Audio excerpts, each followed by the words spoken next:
ಎಲ್ರಿಗೂ ನಮಸ್ಕಾರ. ನಿಮ್ಮೆಲ್ಲರಿಗೂ ಸಹನಾ ಆಚಾರ್ ಯೂಟ್ಯೂಬ್ ಚಾನಲ್ಗೆ ಸ್ವಾಗತ.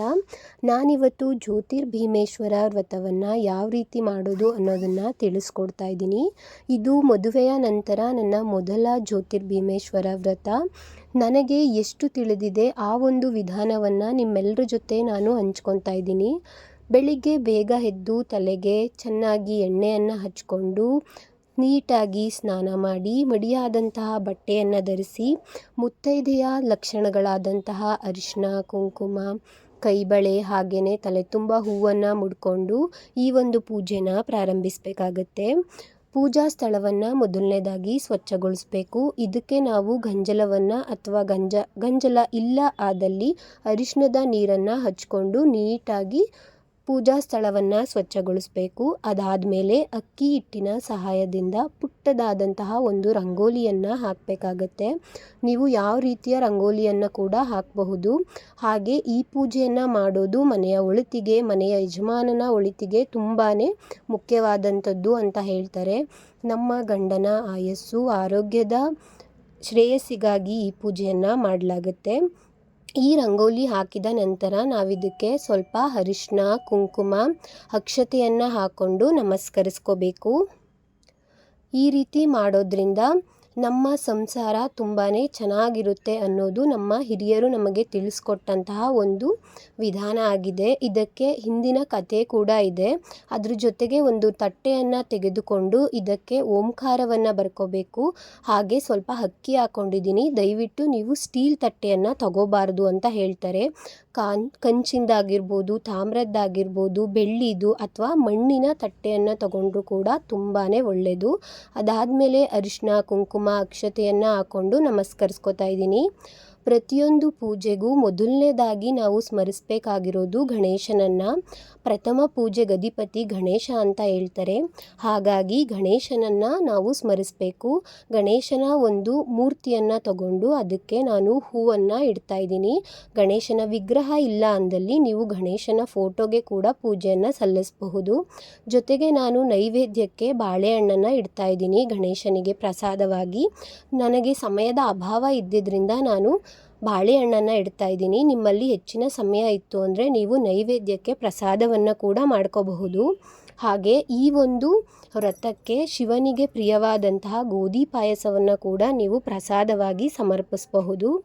ಮತ್ತು ದೀಪಾರಾಧನೆ ಈ ಒಂದು ವ್ರತದಲ್ಲಿ ತುಂಬಾ ಮುಖ್ಯ. 2 ದೀಪವನ್ನು ತಗೊಂಡು ಅದರಲ್ಲಿ ಒಂದು ದೀಪ ತಾಯಿ ಪಾರ್ವತಿ ದೇವಿಯ ಸ್ವರೂಪ ಅಂತ ಹೇಳ್ತಾರೆ. ಆ ದೀಪಕ್ಕೆ ಅರಿಶಿನದ ಕೊಂಬನ್ನು ಕಟ್ಕೋಬೇಕು. ಹಾಗೆ ಹೂವನ್ನು ಹಾಕಿ ಅಲಂಕಾರ ಮಾಡಬೇಕು. ನಾನಿಲ್ಲಿ ಹೂ ಹಾಕಿರೋದ್ರಿಂದ ಅರಿಶಿನದ ಕೊಂಬು ಕಾಣಿಸ್ತಾ ಇಲ್ಲ.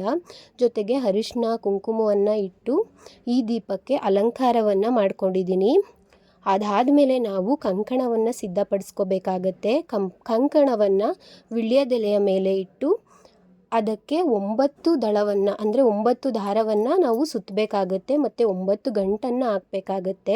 ಪೂಜೆಯ ನಂತರ ಸತಿಪತಿಗಳು ಇದನ್ನು ಕಟ್ಕೋಬೇಕು. ಹಾಗೆ ನಾನು ಅರ್ಧನಾರೀಶ್ವರರ ಫೋಟೋವನ್ನು ತಗೊಂಡಿದ್ದೀನಿ. ಮನೆಯಲ್ಲಿ ಅರ್ಧನಾರೀಶ್ವರರ ಫೋಟೋ ಇಡೋದು ತುಂಬಾ ಒಳ್ಳೆಯದು ಅಂತ ಹೇಳ್ತಾರೆ. ದಾಂಪತ್ಯಕ್ಕೆ ತುಂಬ ಒಳ್ಳೆಯದು.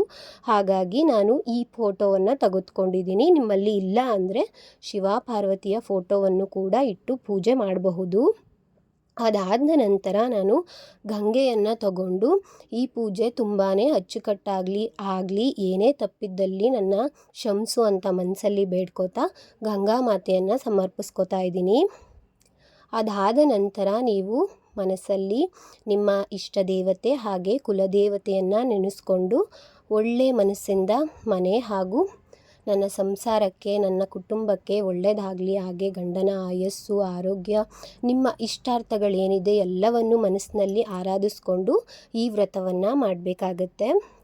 ನಂತರ ನಾನು ಆಗಲೇ ಹೇಳ್ದಾಗೆ ಪೂಜೆಗೆ ನೀವು ಪ್ರಸಾದವನ್ನು ಕೂಡ ಮಾಡಬಹುದು. ಅದು ನಿಮಗೆ ಸಮಯದ ಅಭಾವ ಇತ್ತು, ಮಾಡಲಿಕ್ಕೆ ಸಾಧ್ಯ ಆಗಿಲ್ಲ ಅಂತ ಇದ್ದಲ್ಲಿ ನೀವು ಫಲಪುಷ್ಪಗಳನ್ನು ಸಮರ್ಪಣೆ ಮಾಡಿ ಕೂಡ ಈ ಪೂಜೆಯನ್ನು ನೆರವೇರಿಸಬಹುದು. ಪೂಜೆ ಮನಸ್ಸಲ್ಲಿ ಭಕ್ತಿ ಇಟ್ಕೊಂಡು ಯಾವುದೇ ರೀತಿ ತಪ್ಪುಗಳಿದ್ದಲ್ಲೂ ಅದನ್ನು ಕ್ಷಮಿಸು, ನನ್ನ ಪೂಜೆನ ನೀನು ಸಮರ್ಪಿಸ್ಕೊ ಅಂತ ಹೇಳಿ ಈ ಪೂಜೆನ ಮುಂದುವರಿಸ್ಬೇಕು. ಅದಾದಮೇಲೆ ನಮಗೆ ಭೀಮನ ಸ್ವರೂಪ ನಮ್ಮ ಗಂಡನೇ ಆಗಿರ್ತಾರೆ, ಹಾಗಾಗಿ ಅವರ ಪಾದಕ್ಕೆ ಪೂಜೆಯನ್ನು ಮಾಡಿ ಆ ನೀರನ್ನು ನಮ್ಮ ತಲೆಯ ಮೇಲೆ ಸಮರ್ಪಿಸ್ಕೊಂಡು ಮುಗಿಸ್ಬೇಕಾಗುತ್ತೆ. ಪೂಜೆಯ ನಂತರ ದಂಪತಿಗಳಿಬ್ಬರು ಶಿವ ಪಾರ್ವತಿಯನ್ನು ದರ್ಶನ ಮಾಡೋದು ತುಂಬಾ ಒಳ್ಳೆಯದು ಅಂತ ಹೇಳ್ತಾರೆ. ಹಾಗೆಯೇ ಕೈಲಿ ಕಟ್ಟಿರುವಂತಹ ಕಂಕಣವನ್ನು ವರಮಹಾಲಕ್ಷ್ಮಿ ವ್ರತದವರೆಗೂ ತೆಗಿಬಾರ್ದು. ಅದಾದ ನಂತರ ಇದನ್ನು ಹರಿಯೋ ನೀರಲ್ಲಿ ಬಿಡಬೇಕು ಅಂತ ಹೇಳ್ತಾರೆ.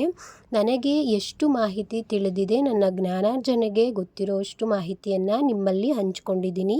ಈ ಒಂದು ಮಾಹಿತಿಯಲ್ಲಿ ಯಾವುದೇ ರೀತಿಯ ತಪ್ಪುಗಳಿದ್ದಲ್ಲಿ ದಯವಿಟ್ಟು ನನ್ನ ಕ್ಷಮಿಸಿ ಅಂತ ಕೇಳ್ತಾ ಮುಂದಿನ ವಿಡಿಯೋದಲ್ಲಿ ಸಿಗ್ತೀನಿ. ವಿಡಿಯೋ ನೋಡಿದ್ದಕ್ಕಾಗಿ ತಮ್ಮೆಲ್ಲರಿಗೂ ಧನ್ಯವಾದಗಳು.